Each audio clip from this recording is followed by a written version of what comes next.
Bismillahirrahmanirrahim. Assalamualaikum warahmatullahi wabarakatuh. Alhamdulillahirrahmanirrahim. Selamat pagi. Bertemu kita kembali saudara dalam rancangan Minda Intelek, sebuah rancangan yang mengupas dan mengulas buku-buku yang menjadi wadah ilmu pengetahuan. InsyaAllah ilmu menjadi pemakin kekuatan iman dan ketakwaan insan. Dan insyaAllah ilmu pengetahuan juga mendekatkan diri manusia kepada penciptanya.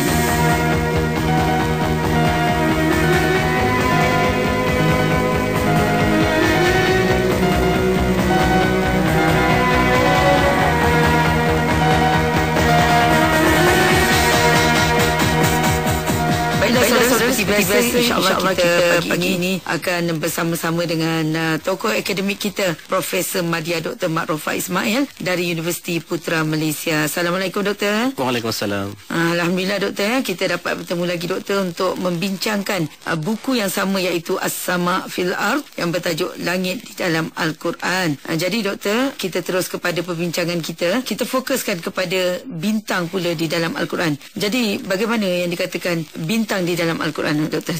Silakan. Terima kasih. Bismillahirrahmanirrahim. Al-Quran banyak menyebut kataan An-Najm, An-Nujum. Kata maksudnya adalah bintang-bintang. An-Najmu adalah bintang. An-Nujum maknanya bintang-bintang. Bintang ini suatu objek samawi yang sangat rapat dengan kehidupan kita. Dan banyaklah kajian-kajian yang lepas yang melihat bintang ini dihubungkan dengan pelbagai-bagai ilmu, umpamanya pelajaran dan sebagainya. Tetapi apabila kita melihat lebih mendalam, Al-Quran menceritakan tentang asal-usul. Asal-usul bintang ini yang asalnya mengikut pengarang ini merupakan asap yang sangat panas. Sebagaimana yang disebut dalam ayat ثُمَّ اسْتَوَى إِلَى السَّمَاءِ وَهِيَ دُخَانٌ فَقَالَ لَهَا لِلْأَرْضِ طَوْعًا أَوْ كَرْهًا قَالَتْ أَتَيْنَا طَائِعِينَ. Dan ketika itu langit masih lagi dalam bentuk dukhan. Yang asal kejadian bintang mengikut sains moden ialah daripada ad-dukhan tadi. Ad-dukhan ini gas yang sangat panas. Dan gas yang sangat panas ini ditafsirkan oleh saintis moden hari ini mengandungi pada dua jenis gas, hidrogen dan helium. Kedua-dua ini membentuk asal usul bintang itu. Dia bintang ini seperti manusia juga. Dia dilahirkan, remaja, dewasa dan akhirnya mati. Dia ada macam orang kata apa, pusingan hidup. Pusingan hidupnya sama seperti manusia. Dan berasalnya bintang ini, kalau kita lihat kajian sains menunjukkan dia lahir daripada asap yang gas helium dan hidrogen tadi, yang kemudiannya berlakulah tindak balas. Bagaimanakah peristiwa ini berlaku itu di luar daripada pengetahuan manusia sekarang ini, dan manusia hanya boleh mengatakan berlaku tindak balas nuklear di dalam haba nuklear yang berada dalam kejadian asal. Kenapa berlaku demikian? Jawapan tidak diperolehi. Yang bolehnya adalah bagaimana ia berlaku, bagaimanakah pembentukan bintang berlaku, tetapi mereka tidak dapat menjawab kenapakah bintang berlaku. Sebab bila kita tanya kenapakah bintang berlaku, jawapannya kita berakhir dengan kehendak irad. Bagaimanakah bintang dilahirkan, itu dikaji di barat. Dan ini kalau kita lihat sebagaimana yang kita sebutkan tadi, bintang ini mula-mulanya dilahirkan. Dengan perkataan dilahir ini, dia menjelma di dalam kabus yang panas tadi. Kemudian mengeluarkan cahaya biru yang begitu terang. Rupa-rupanya waktu mudanya bintang ini warna biru. Macam tu. Kemudian dia bertukar, semakin kurang birunya menjadi putih. Mengikut Profesor Zarlul ini, kemudian bintang itu bertukar daripada putih menjadi kekuningan. Lepas daripada warna kekuningan, dia menuju kepada warna yang hampir merah, orange, merah. Kemudian lepas itu bintang pun mati. Dan apabila bintang itu mati, dia akan mereput. Dan apakah berlaku selepas itu, ada banyak kajian-kajiannya. Sebagaimana yang disebut oleh Profesor Nazrul An-Najjar ini, dia cuba lihat daripada Al-Quran, dan dia cuba lihat daripada apa yang berlaku dalam sains moden, dan dia cuba lihat apakah ada persamaan atau perbezaannya, dan dia melihat dalam dua-dua bentuk ini, sehingga kita dapati bahawa ada banyak persamaan yang disebut oleh Al-Quran dan yang dikaji oleh saintis bukan Islam. Dan cukup menarik sebab dalam ayat yang disebutkan dalam surah Al-Anbiya, disebut awalam yaral ladzina kafaru annas samawati wal arda kanata ratqan fafataqnahuma. Dan tidakkah orang kafir melihat tentang langit dan bumi asalnya daripada satu paduan, lalu kami pisahkan di antara kedua-duanya, dan kami jadikan seterusnya, kami jadikan kehidupan daripada air, setiap kehidupan daripada air. Dan ini menunjukkan bahawa yang mengkaji peristiwa ini ialah orang-orang bukan Islam. Dan apa yang orang bukan Islam kaji ini sangat menyerupai apa yang disebut oleh Al-Quran. Kalaulah takdirnya orang Islam yang mengkaji, maka mungkin orang akan kata mereka akan memetik daripada Al-Quran. Tetapi takdir ilahi, mungkin rahsia hikmah ilahi yang mengkaji perkara ini untuk menunjukkan kajian ini berlaku secara independen, secara bebas, lalu hasilnya dipertemukan sangat selari, sebab ilmu adalah hak daripada. Dan kejadian bintang ini cukup mengagumkan, sebab yang kalau kita lihat di langit waktu terang, di atas langit kita lihat berbilion bintang, yang terang dan yang tidak terang. Dan bukan bintang itu kecil, bintang ini sebesar matahari atau lebih besar pada matahari, tetapi oleh kerana dia duduknya sangat jauh daripada kita lihat dia sangat kecil. Bukan dia kecil, tetapi dia sangat besar. Tetapi dia kerana terlalu jauh, kita lihat dia macam satu titik yang berkelipan. Tetapi dia merupakan objek yang sangat besar, yang sangat teratur. Dan melihat bintang ini saja, kita dapati bahawa pembentukannya berbagai.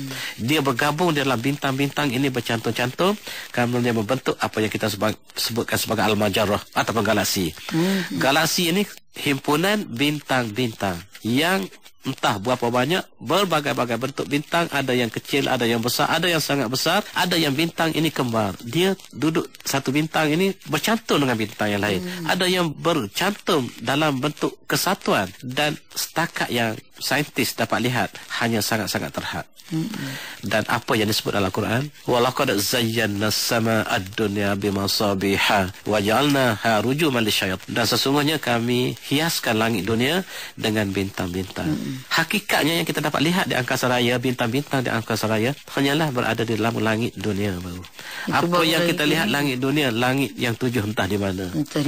Entah di mana, sebab bintang yang paling dekat dengan kita pun berapa tahun cahaya.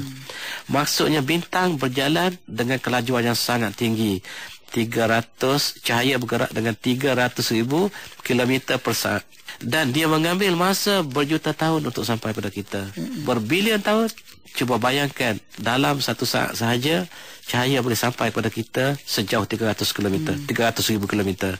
Dan matahari mengambil masa untuk sampai ke bumi selama 9 minit, kata silap saya. Menunjukkan perjalanan yang begitu jauh, menunjukkan bintang berada sangat jauh daripada kita, tetapi saiznya sangat besar, tetapi kita melihat sangat kecil kerana terlalu jauh. Alangkah meganya alam semesta yang ada di atas langit, dan di manakah kita dalam skema alam kosmos khususnya.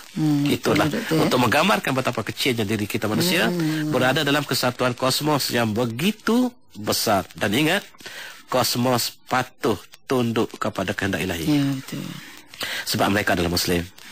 Dan sabbahalillahi ma fis samawati wa ma fil ard. Objek langit dan di bumi semuanya bertasbih kepada Allah.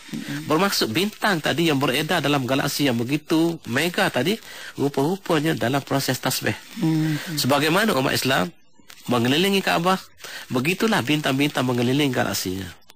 Kita lihat di atas ada 7 langit. Orang umat Islam tawaf mengelilingi Kaabah 7 keliling. Di atas ada satu objek yang disebut sebagai black holes. Dan secara kebetulan juga di Kaabah ada black holes, ialah lubang hitam, istilah yang diberikan oleh ahli astrofisik. Memang ada doktor. Itu objek yang sangat ganjil dan disebut satu bab di sini. Dan oleh Profesor Nazrul Najjar membincangkan tentang black hole saja. Dan di Mekah juga kita lihat ada Hajarul Aswad. Hajarul Aswad sebagai paduan kepada proses tawaf.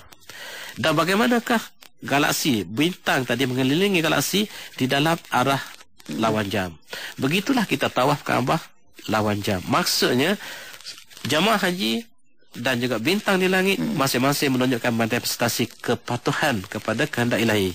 Masing-masing bertasbih kepada Allah sebagaimana yang digambarkan sabbahalillahi ma fis samawati wa ma fil ard. Bertasbihlah apa yang ada di langit dan bumi. Yang lupa tasbihnya kita manusia. Yang lain semua bertasbih, burung-burung, haiwan sebagainya, cukup masa dia bertasbih dan dia sentiasa bertasbih. Kata, dan kita lihat burung unggas yang bernama riang-riang. Setiap waktu sampai tiba waktu solat, dia akan berbunyi. Dia berada di hutan belantara, tetapi bila sampai asar, berbunyilah serangga yang bernama riang ini, menunjukkan dia bertasbih, dan kita tidak faham tasbih mereka. Semuanya menunjukkan kepatuhan. Kepatuhan ini namanya Muslim dalam bahasa Arab. Islam, Muslim ini maksudnya patuh, surrender kepada ketentuan ilahi. Dan itulah yang sebenarnya yang ditunjukkan oleh bintang, langit, galaksi dan sebagainya. Simbol kepatuhan makhluk kepada Khaliknya. Dan itulah falsafah penulisan buku ini yang dinyatakan. Sebelum kita pergi ke matahari dalam Al-Quran, saya nak tanya doktor sikit lah. Tadi doktor ada sebut tentang Dukhan. Adakah dia tu ada kaitan dengan surah Dukhan? Ya, betul. Memang ada, ya? Tapi dalam Dukhan itu satu peristiwa yang akan berlaku pada hari menjelang hari kiamat, didatangkan Ad-Dukhan. Dan itu Dukhan itu lebih kepada ancaman ilahi kepada masyarakat yang mengingkari. Tetapi Ad-Dukhan, istilah perkataan Ad-Dukhan yang sama yang disebut dalam ayat yang kita baca tadi, wahya Dukhan, langit itu dalam keadaan Dukhan pada masa asal kejadiannya. Mungkin dua istilah yang sama tetapi merujuk kepada dua maksud yang berbeza. Jadi doktor, kita terus kepada perbincangan kita, iaitu mengenai matahari pula dalam Al-Quran. Bagaimana? Ya, matahari ini cukup banyak dalam Al-Quran. Kita bacalah dalam surah Wasyam, surah Duha dan sebagainya. Asyam ini dalam